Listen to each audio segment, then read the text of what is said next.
Terveistä pannuhuoneestani komentosillalta äänessä koneen suuri päällepäspäri eli kapteeni. Minä tottelen nimeä Krisse Kuisman kanssani täällä hommia paiskii päämärkänä Finnairin aivan ylivoimaisesti paras lentäjä. Arvasit aivan oikein, sehän ei ole silloin kukaan muu kuin Nummisen Arto.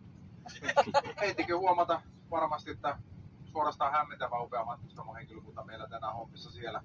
Bäckströmin Noora pitää jöitä ja johtaa orkesteria.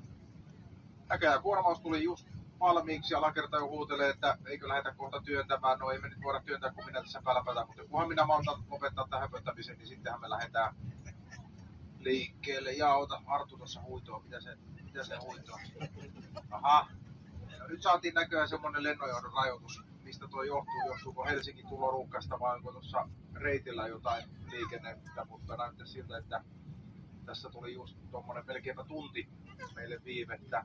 Älkää nyt